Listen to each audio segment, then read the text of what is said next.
If you ever used a computer back in the mid-90s to around early 2000s, you were probably introduced to at least one digital assistant. Back then, these sort of digital companions were everywhere, trying to guide users through a world that they barely understood themselves. It was a weird, charming, and sometimes frustrating era, and this is how it all went down. So, who were these digital companions and why were they created in the first place? The reason has a lot to do with Microsoft. At the time, Microsoft had basically all but completely moved away from their older command line interfaces and towards something new, the GUI. To be fair, GUIs were a thing long before the mid-90s, and were honestly pretty common by then. In fact, the first graphical user interface was developed all the way back in 1973 for a computer called the Xerox Alta. The GUI itself didn't have a specific name, and the Alta wasn't sold commercially in any real capacity, but it still laid the groundwork for what a GUI could be and how it could function.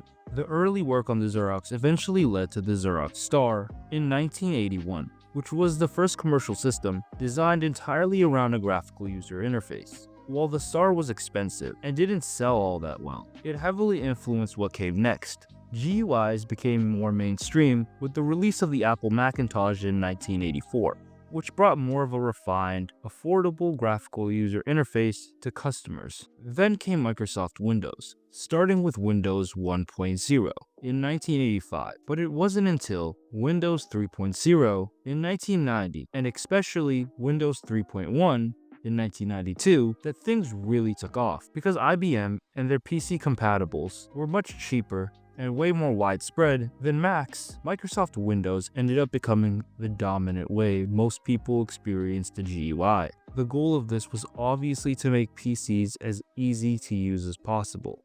Most people, let's be fair at the time, probably never used a PC before in their lives, at least not in any meaningful way or in any meaningful capacity, and probably didn't understand how they worked or how to get the most out of their systems.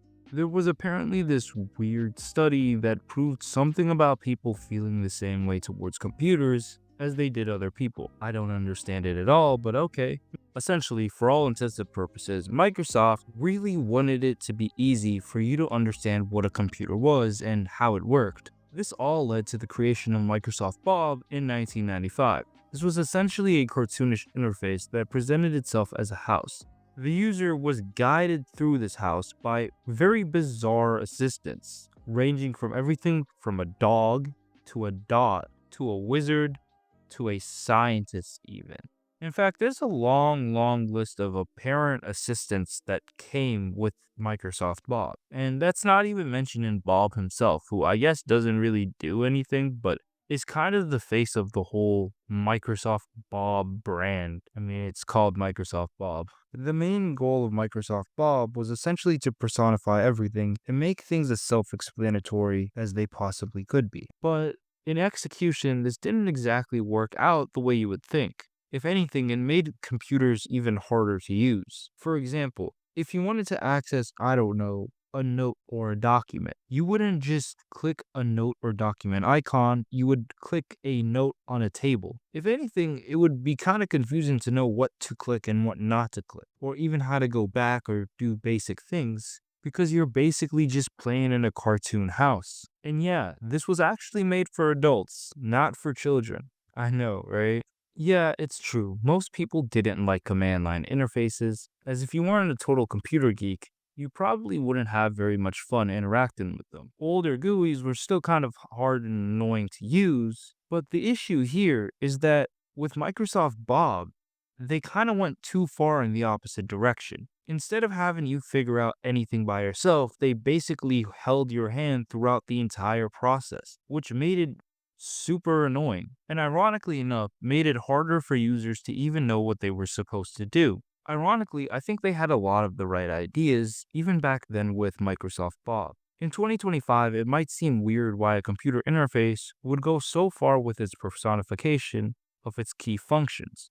But if you think about it for a second, it makes a lot more sense than you would think. And this is still something that's done to a certain degree with our modern systems. But it kind of makes sense why they messed up like this, considering the fact that at the time, they really didn't know where to draw the line. Things are still personified in our modern systems. I mean, for God's sake, Word looks like a Word doc, My digital painting app literally looks like a painting app, and settings is a gear. There is some level of personification, but it's not to the extreme handholdy degree. My phone or computer doesn't talk to me and ask me if I know how to use the restart button. It just assumes that I do. Microsoft Bob was incredibly unpopular, and it didn't take long for Microsoft to realize that it really wasn't worth it. To be fair, it was more of an add-on to Windows 95 and less of its own thing. Plus, it was already kind of out the way. This all kind of made it easy for Microsoft to ditch it just a year later in 1996. But the concept of cute cartoonish characters being helpful assistants was still very intriguing to them, for very obvious reasons, at least in a hypothetical sense. I mean, cute robot assistants is pretty cool, but some things only work in theory. Even within Microsoft's own internal test groups, a lot of this stuff was considered to be very unpopular.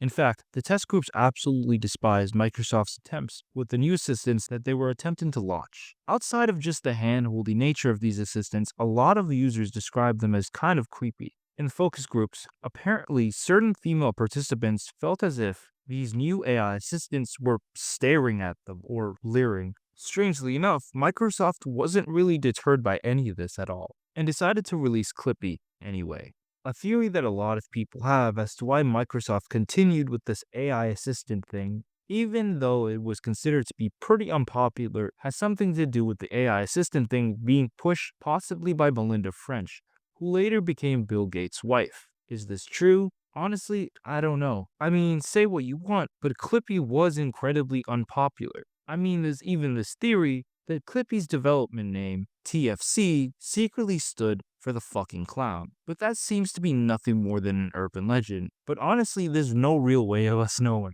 Either way, Microsoft decided to continue with Clippy for quite a bit of time. The main goal of Clippy was to help users become more oriented with Office, which you would assume would be pretty useful at first. But considering how fast and easy it is to learn how to use their damn Word document, you can probably infer that Clippy became much more of an annoyance than anything else really quickly. Clippy wasn't here to steal your data. He wasn't here to spy on you or steal any of your information either. In fact, he couldn't even really read your messages. All that Clippy wanted to do was help you. But the main issue is you didn't need his help. He would just pop up with the same suggestions and questions over and over again, which you could imagine got really annoying and really led to Clippy becoming as unpopular as he was. Yeah, Clippy is loved now, especially considering what we have to put up with in our modern day and age, but back then, Clippy was damn near public enemy number one. At a certain point, it was really obvious that people just didn't like Clippy. It even got so bad to a certain point that even Conan was parodying him on late night television. Check out this chilling footage of what the government did to Clippy earlier today.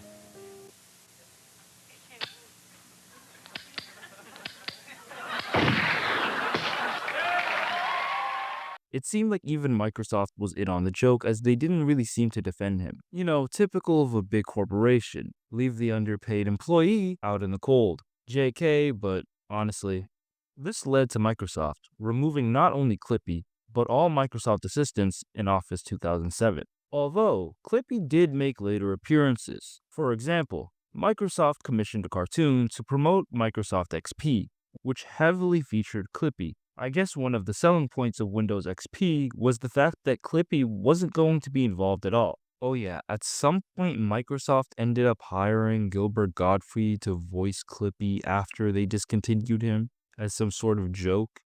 Would you like some help? I used to help people all day long. Remember how helpful I was? I was the most helpful talking paperclip ever. But now no one needs me. It looks like you're writing a letter. Oh! Would you like help? You little metallic. You little metallic... Try rephrasing your query. A lot of the reason people like Clippy nowadays is because he's almost seen as this good guy, this pure-hearted individual. He never spied on you. He never intruded into your personal information, and there was nothing evil or malicious behind his metallic exterior. On the other hand, if Clippy was the good guy, BonziBuddy was most certainly the bad guy. I don't remember Clippy or any of these other guys. Honestly, it's probably because I was too young to grow up with them in any real capacity. But I do remember BonziBuddy, mainly because when I was a kid, I went to a family member's house. Some adult dude who I guess was related to my dad in some way. I don't know. I remember they just sat down and started drinking coffee or whatever. Well, me and my brother snuck off like we usually do. We saw this PC, or at least I did, and I decided to mess around with it, or at least turn it on. I was so young and so short at the time that my eye level was directly above the table, and I would have to put my arms almost where my head was to even interact with the mouse. But the thing about it is, when I turned on the computer, something stuck with me, or has still stuck with me ever since. When I turned on the computer, I saw this guy, a weird purple gorilla, holding a globe or doing whatever the hell he was doing. I didn't quite understand what was going on, but his voice kind of creeped me out. Ignore the weird story. I know, this is a little irrelevant, but the reason I'm telling this story is because BonziBuddy is really the only one of these assistants that I have any personal history or recollection of, as most of these digital assistants were already phased out by the time I was even old enough to cross the street by myself. And strangely enough, by the time I had this experience with BonziBuddy, it was already ancient technology, as this would have been in the mid 2000s, which makes it a miracle that I was able to interact with any of these sort of AI buddies back in the day at all. You say another word about me like that and I'll pull your spleen out of your ass and strangle you with it. I know I said Bonzi was the bad guy, and he really was. I even alluded to it in my childhood story, where I told you guys about how he gave me that strange vibe. But the thing about Bonzi is that he really was the villain. Again, if Clippy was the good guy who didn't spy on you and didn't steal your personal information, Bonzi was kind of the beginning of the end, as he was literal malware. Launched in 1999 and discontinued in the mid 2000s, he was a virtual assistant very much like Clippy. But while Clippy was a program limited to just Microsoft Office, BonziBuddy, on the other hand, was a standalone program that could run on your computer itself, allowing him to basically manage everything from your emails to your downloads to basically anything else, which is really scary when you think about it and should have been the first red flag.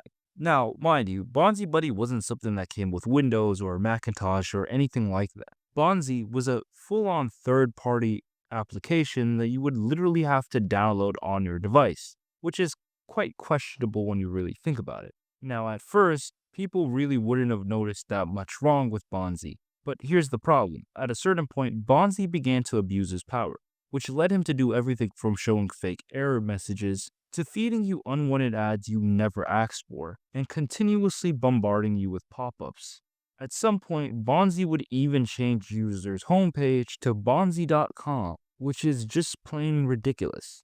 But none of that held a candle to the spyware that this app implemented. BonziBuddy was essentially collecting users' personal information without their consent and selling it to third-party entities. At the time, most users didn't realize this was even something that was possible. I mean, for God's sake, it was the early 2000s.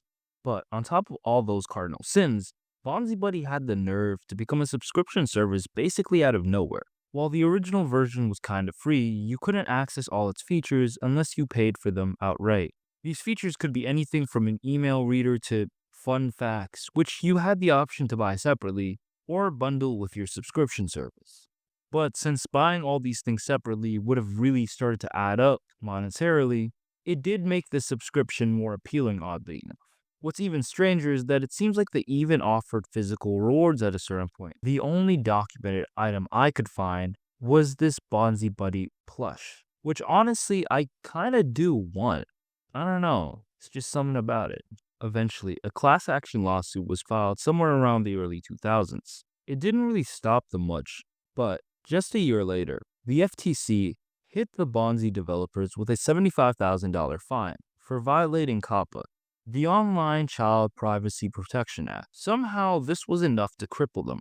Honestly, I'm surprised that this is all it took, but yeah, Bonzi was essentially finished just like that. After BonziBuddy went the way of the dinosaur, the virtual assistant trend was kind of dead for a while. I think with the introduction of things like ChatGPT, we're kind of entering this new world of what assistants are. It's more or less just generative AI. And whilst I could be pessimistic and kind of shit on it, I really think it's so far removed from what I was talking about in this video that it sort of just feels like a different topic in and of itself. And maybe that's something I'll get into in a later video. But for now, I think I've kind of covered everything that I want to. Anyways, I'm going to leave the video here for now.